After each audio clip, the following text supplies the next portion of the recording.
নমস্কার, কেমন আছেন? সোমাশ্রী লাইফস্টাইল অ্যান্ড কুকিং চ্যানেলে আপনাদের সকলকে স্বাগত জানাই। আশা করি আপনারা সকলে ভালো আছেন। চলে এসেছি আজকে আবার একটা নতুন রান্নার ভিডিও নিয়ে। ভিডিওটি প্রথম থেকে শেষ পর্যন্ত দেখতে থাকুন, অবশ্যই ভালো লাগবে। আজকে আমি আপনাদের রান্না করে দেখাবো আমের আচার। খুব সহজে কি করে বানানো যায় দেখতে থাকুন। এখন তো খুব আম পাওয়া যাচ্ছে, তাই এইভাবে আমের আচার বানিয়ে বাড়িতে আপনারা রাখতে পারেন। আমের আচার বানানোর জন্য আমি আম নিয়ে নিয়েছি এখানে 300 গ্রাম আম। আর আমের খোসাটা আমি ছাড়িয়ে নেব।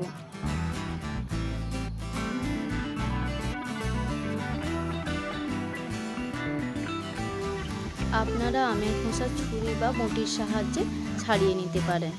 আপনাদের যেটা সুবিধে মনে হয় তাতেই আপনারা করতে পারেন। এইভাবে আমি সব আমের খোসাগুলো ছাড়িয়ে নেব একে একে। ভিডিওটি দেখতে থাকুন।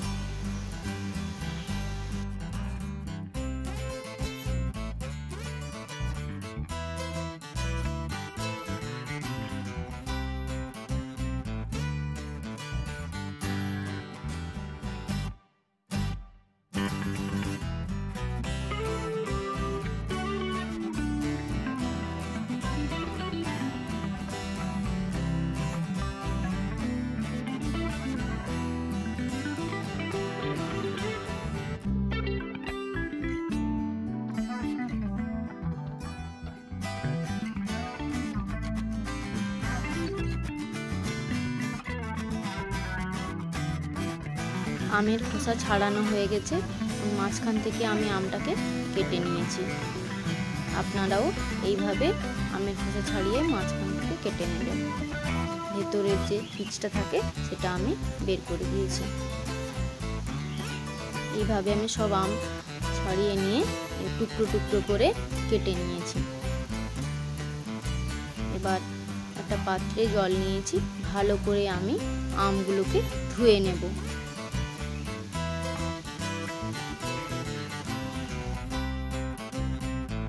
আমগুলো ভালো করে ধোয়া হয়ে গেছে।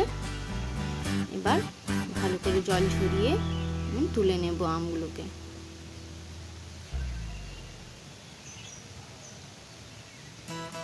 তুলে নিচ্ছি।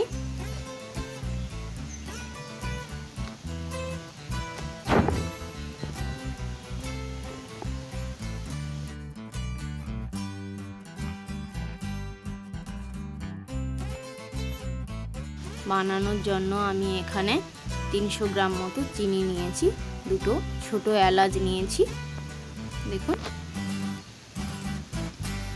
এবার আমগুলোকে আমি এইভাবে কাঁটা চামচের সাহায্যে ফুটো ফুটো করে নেব। আমগুলো ফুটো ফুটো করে নিলে তার মধ্যে ভালো করে চিনি এবং নুন ঢুকতে পারবে। আপনারাও এইভাবে করে নেবেন। সব আম আমি এইভাবে টুকরো টুকরো করে কেটে ফুটো ফুটো করে নিচ্ছি।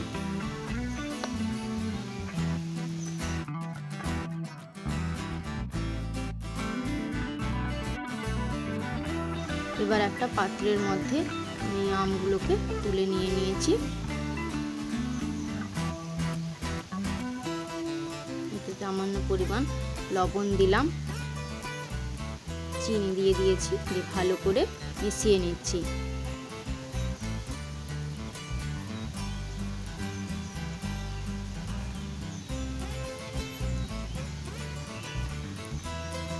কিছুটা আম আমি ছোট ছোট টুকরো করে কেটেছিলাম, সেখান থেকে আঁটি আমি বাদ দিয়ে দিয়েছিলাম। নাকি ভালো করে মিশিয়ে নিলাম।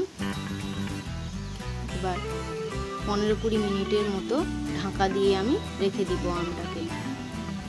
এবার একটা কড়াই বসিয়ে নিয়েছি, তাতে জিরে নিয়েছি, পানমৌরি দিয়ে দিয়েছি। ভালো করে আমি একটু ভেজে নেব মশলাটা।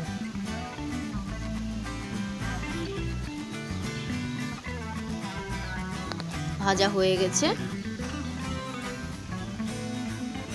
এবার জিরে আর পানমৌরি যেটা আমি নিয়েছিলাম সেটা একটু গুঁড়ো করে নেব।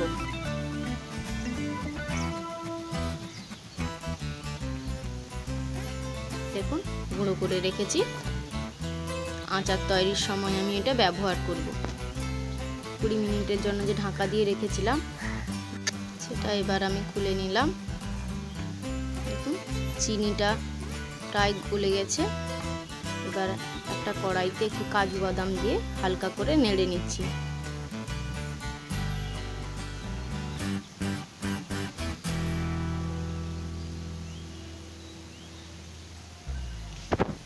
কাজু বাদামগুলো ভাজা হয়ে গেছে, তুলে নিলাম।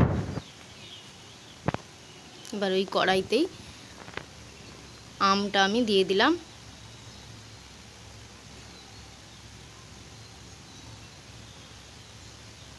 দেখুন আমটা এবার ফুটছে। চিনি লবণ দেওয়া ছিল এতে, বারবার নাড়াবেন, না হলে নিচে ধরে যেতে পারে।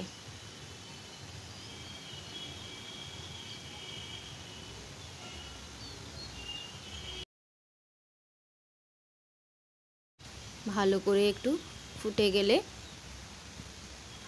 মিনিট 5 জন্য আমি একটু ঢাকা দিয়ে দেব। ঢাকা দিয়ে দিয়েছি। 5 মিনিট পর দেখুন খুব সুন্দরভাবে আমটা হয়ে গেছে, সেদ্ধ হয়ে গেছে, ফুটতে শুরু করেছে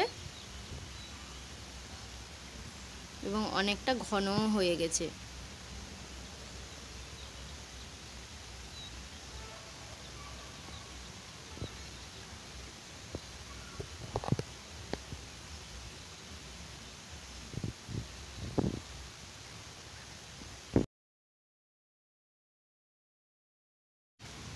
দেখুন ফুটে গেছে।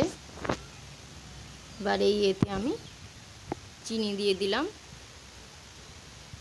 যেই চিনিটা বাটিতে রেখেছিলাম কিছুটা, ওই চিনিটা আমি দিয়ে দিচ্ছি। এবার মিশিয়ে নিচ্ছি।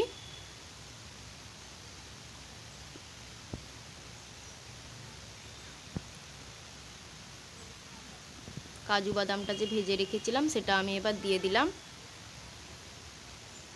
এটা আমি আমের মিষ্টি আচার বানাচ্ছি।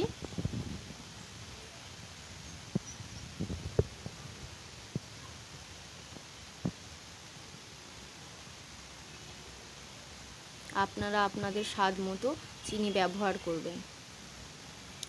জিরে মৌরি গুঁড়ো দিয়ে দিলাম।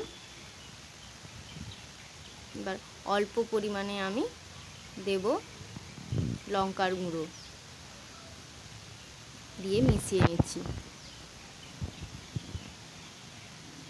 দেখুন কতটা ঘন হয়ে গেছে। বারবার এইভাবে খুন্তির সাহায্যে নাড়াতে থাকবেন, না হলে তলায় লেগে যেতে পারে।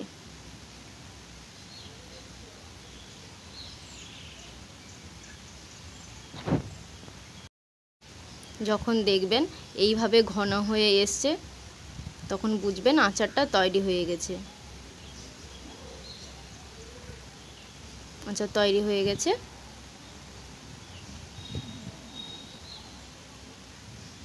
আমের মিষ্টি আচার এইভাবে বাড়িতে বানিয়ে রাখতে পারেন। আর আপনারা যদি অনেক দিনের জন্য রাখতে চান তাহলে এতে একটু ভিনিগার মেশাতে পারেন।